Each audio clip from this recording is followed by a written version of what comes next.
Біз үшін, қазақ үшін осы Қазақстаннан басқа артық мемлекет жоқ. Мен көп жерде болдым, шетелде болдым, сол Пакистан, Сирия, Ирак, Афганистан, бүкіл жерде өзінің проблемалары бар. И көп нәрсе исламға, шариғатқа сәйкес емес.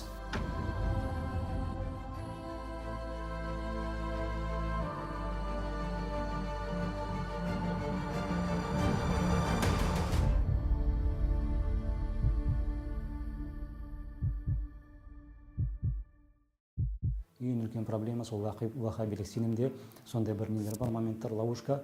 Ал ловушка, мысалы, оларда пункт бар, нағақыдыл ислам, кім кәпір демейді, өзі кәпір.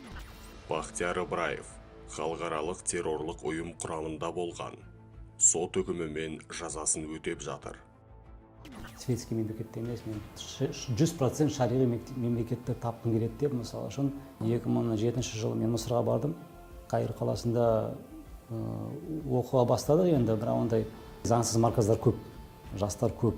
Және мен көрген ең үлкен проблема, мен ойлаймын, осы біздің сеніміздегі тәкфіршілік. Мұсылмандармен соғысады. Мысалы, Жабхат Нусраны алайық, Жамаатты Даулет Исламды алайық.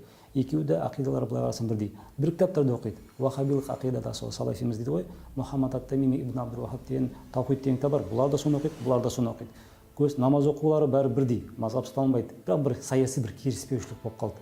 Бір-бірімен соғысты. Мына жақта қазақ жігіттері бар, мына жақта қазақ жігіттері. Мында Дағыстанның шешендері бар, мына жақта Дағыстан шешендері. Кәдімгідей бір-бірімен қақтығысты.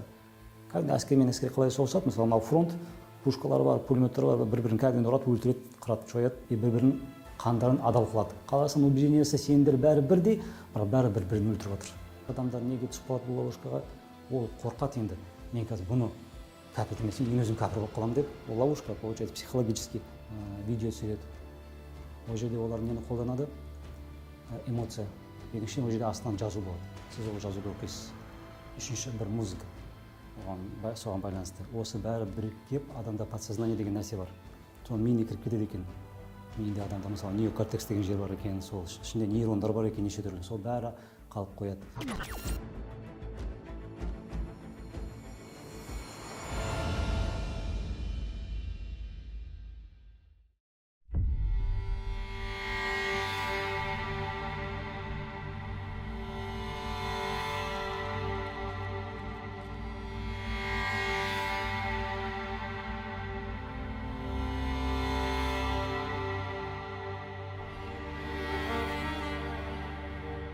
Кішкене басқаша намаз оқиды, кішкене кейбір, мысалы, қимылдары басқаша.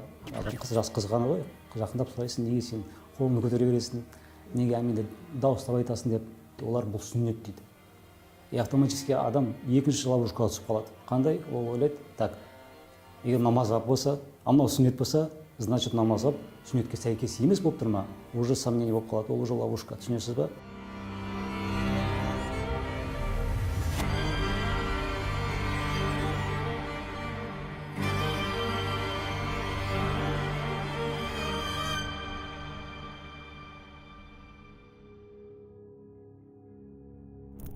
Намаз оқымай жүрген кезінде мүмкін ол рэкетир болды ма, бір бандит, кішкене спортсмен, сондай өмір образ болса, енді исламда да ол сондай образды іздеді.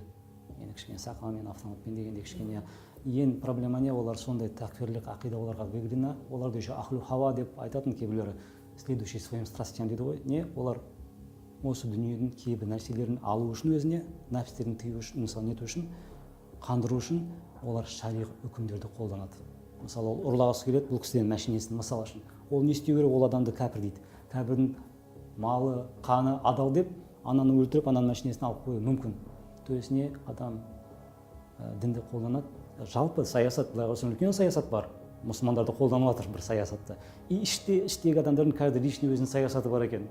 Мысалы, бір 4-5 адам жиналып жатыр, өздерінің бір интерестері бар. Мынау жағдай оларға выгодный, анархия болып жатыр.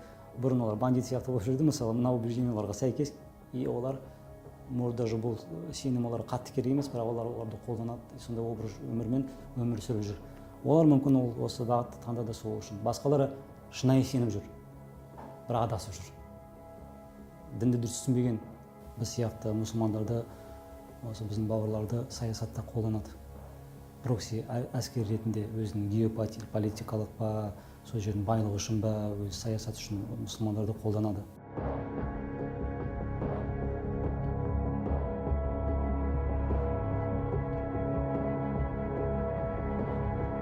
бағдати мысалы кім деп сұрақтар пайда болды, ешкім оны көрген жоқ мысалы үшін. Күмән, адамдарда күмән пайда болды. Ай Бағдатиді көрген жоқсың? Жоқ, көргенде мен. Кім көрді? Менің арамнан ешкім көрген жоқ ол кісіні. Ол кісі вообще сұрақ бар ма дегенде ол сұрақ туады. Білімді алғанда тексеру керек. Қайда бір интернеттен бір пәлен шейх деп сене беру керек емес. Даже толиптар, ол Мединада оқысын, Саудияда оқып келеді. Ой, ана жақта осынша жыл оқыды деп, мысалы, қайырда, Мысырда оқыды деп, оның бәріне сене беру керек емес. Оның бәрін тексеру керек. Біз қазақ болғасын, біз үшін ең жақсы ол осы біздің ата бабаларымыз салынған Абу Ханифа мазхабы. Ол жерде адам өмірі, адам қаны не дейді, құнын жоғалтады дей ма, сондай.